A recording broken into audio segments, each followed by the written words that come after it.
Bonjour à tous et bienvenue sur videobourse.fr pour le point sur le compte de la mort, en ce dimanche 12 septembre 2010. Ce qui peut être intéressant, c'est de faire ce petit point chaque week-end en fait quand les marchés sont fermés. Comme vous savez, les marchés du change, lui, ne ferment jamais, mais bon, le week-end en général, il ne se passe pas grand-chose et la plupart des brokers ne permettent pas d'intervenir sur ces marchés en tant que trader particulier. Il y en a quelques-uns comme Honda, etc. Mais bon, bref. Cette semaine, ça a été plutôt mitigé. Alors, le plus simple, je pense, c'est de faire le point sur le compte MyFXBook que vous pouvez retrouver sur Vidéobourse. Donc là, par exemple, voilà, sur Vidéobourse, en bas à droite, vous avez le suivi. On voit que depuis le premier dépôt, je suis à moins 0,51%. Le dépôt avait été fait le 2 septembre avec 250 euros et 3,75 € de frais, ce qui fait environ 246,25 € de balance de départ. Et actuellement, la balance est à 245,69 €. Donc on voit, on est quasiment au point d'équilibre, hein. Et pourtant, c'était une semaine qui était plutôt positive. Dans l'ensemble, on voit qu'on a bien évolué. On a fait des plus hauts, si on regarde au niveau de l'équité, lors de la journée du 6, à 310 €. Ce qui était vraiment pas mal, hein, ça représentait environ 25% de profit. Et malheureusement, la fin de semaine était beaucoup plus difficile. Donc on va essayer de se rattraper. Alors au niveau des stats, voilà, on a passé en tout 58 trades en l'espace d'un peu plus d'une semaine. Donc actuellement, on est le 12 en 10 jours. Donc 58 ordres en 10 jours, ça fait pas mal. 58 divisé par 10, ça ferait, si on était 5 jours, donc ça fait environ 5 trades ouverts et fermés par jour. Un peu plus, on va dire 6 trades ouverts et fermés par jour. On a 7 trades encore ouverts. Dans l'ensemble, on a eu plus de trades gagnants que de trades perdants. En moyenne, nos trades gagnants nous ont rapporté 8,75 € et nos trades perdants nous ont fait perdre 10,89 €. Donc on doit à peu près au point d'équilibre, ce qui explique justement cette équité qui est actuellement à 244,25. Donc quasiment au point d'équilibre. C'est une semaine plutôt intéressante. Malheureusement, on a quand même, c'est quand même mitigé. On termine sur une note assez moyenne. Donc si on rentre précisément dans les stats pour voir nos points forts et nos points faibles, on peut voir que sur le dollar australien face au dollar américain, c'est... Alors, je sais pas si on peut classer par... Ouais, non, je pense qu'on peut, mais là pour l'instant j'y parviens pas. Non. Bon. Donc AUD, USD, donc le dollar australien face au dollar américain, on a perdu 96 pips sur cette perte, donc 32 € de perte. On a que des pertes depuis le début sur le dollar australien face au dollar américain. On espère que ça va changer, pour le moment c'est un peu la paire maudite. Donc en tout cas c'est celle sur laquelle on a le plus de mal.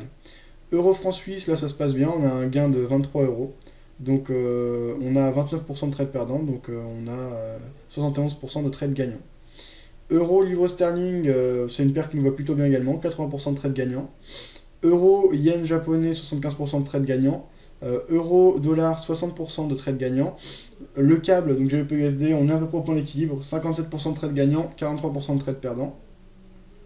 Le DAX, on a un seul trade gagnant pour 3 trades perdants. USD CAD, on l'a très peu tradé, donc on va pas prendre en compte. Dollar face au franc suisse, on a 3 trades gagnants pour 2 trades perdants. Et le dollar face au yen japonais, on a 4 trades gagnants pour 3 trades perdants. Donc dans l'ensemble, pour le moment, c'est vraiment le dollar australien face au dollar américain qui nous pose problème.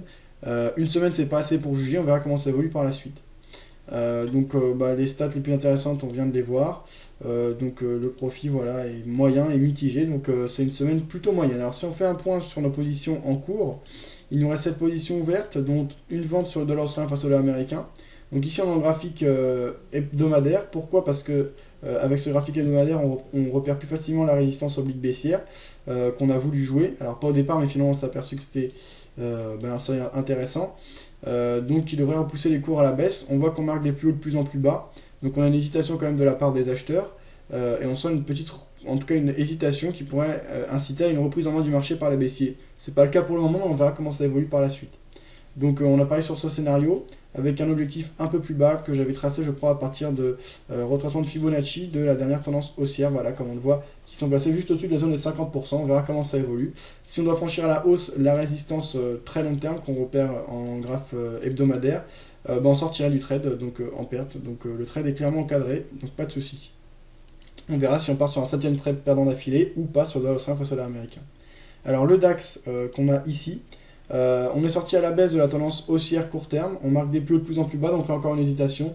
Si on franchit les précédents plus hauts, on a un buy stop, donc si on doit les franchir, on sortira sur stop loss et en plus on entrera à l'achat. Autrement, on va aller chercher là encore un objectif qu'on a tracé à partir de la retracement de Fibonacci donc il se situe à juste au-dessus de la zone des 50%. Dollar face au yen japonais, donc on va la voir ici. On est en position acheteuse, donc c'est contre les tendances de fond moyen terme. C'est dans le sens de la dynamique court terme en revanche. On va essayer de longer et de faire baisser l'objectif petit à petit pour pas parier sur un franchissement à la hausse de la trendline baissière, donc ne pas aller contre la tendance. On va voir ce que ça donne. C'est dommage qu'on ait été trop gourmand au départ, on aurait pu déjà être sorti du trade. Alors, autre position à la vente sur l'euro-dollar. Donc on l'a ici. L'euro-dollar s'était très mal passé au début. Donc on regarde précisément ce qu'on a tradé. On avait pris position à la vente sur sell stop suite au breakout qui s'était observé ici. Et on voit que finalement on a eu breakout mais directement grosse correction. Et donc on a eu une grosse perte, on a approché notre stop loss. Finalement retournement, actuellement dans une phase d'accélération baissière. Sur l'or, on a une position à la vente qui se passe plutôt bien pour le moment. On a atteint notre take profit à 1 pips près, malheureusement on n'a pas été exécuté. Donc on n'a pas atteint en fait à 1 pips près, je voulais dire. La ligne bid a franchi notre objectif, mais pas la ligne ask, et ensuite c'est complètement retourné. Donc c'est vraiment dommage, mais il faut accepter les lois et les règles du trading. Euro face au yen japonais, on va la voir ici. C'est une prise de position à l'achat que j'ai pris pour parier sur le franchissement à la hausse de la trendline, de la résistance horizontale qui marque le haut du range. On va aller chercher la troisième résistance d'après les points pivots qui avaient été tracés pour la journée de vendredi. Là encore, la dynamique de fond, donc moyen terme est baissière. On abaissera donc notre objectif si il dépasse la trendline. Donc le but c'est simplement de jouer le rebond. C'est pas les positions les plus prudentes, on verra ce que ça donne. Pour le moment c'est moyennement orienté. On a eu une belle accélération haussière puis actuellement on est en phase de correction. On augmentera à la limite notre stop loss également en dessous de la trendline haussière si besoin. Dernière position sur le câble, donc GBP USD. Prise de position à la vente pour jouer un scénario, un grand classique, donc c'est-à-dire une sortie de triangle. Le triangle, on l'a tracé ici en 15 minutes. Sortie à la baisse, donc on a bien tradé, j'ai pris position vraiment au bon moment. J'ai parié sur un objectif très rationnel et très pertinent par rapport à la théorie, qui est le ralliement de la base de ce dernier. On verra ce que ça donne. Une position en avant, en attente, comme on l'a vu sur le DAX. Voilà en gros le point ce dimanche 12 septembre sur le compte de la mort. L'exposition de la semaine, c'est-à-dire le drawdown maximum, a été de 25%. Le gain maximum a également été de 25% environ. Donc dans l'ensemble, c'était une semaine mitigée. On a quand même été positif la plupart du temps, mais on termine à l'équilibre, voire un peu perdant. Donc ce qui compte, c'est ce qu'il y a à la fin. Et pour le moment, c'est mauvais. On va regarder cette stratégie, on va continuer à trader, on fera le bilan la semaine prochaine. A bientôt sur vilobourse.fr.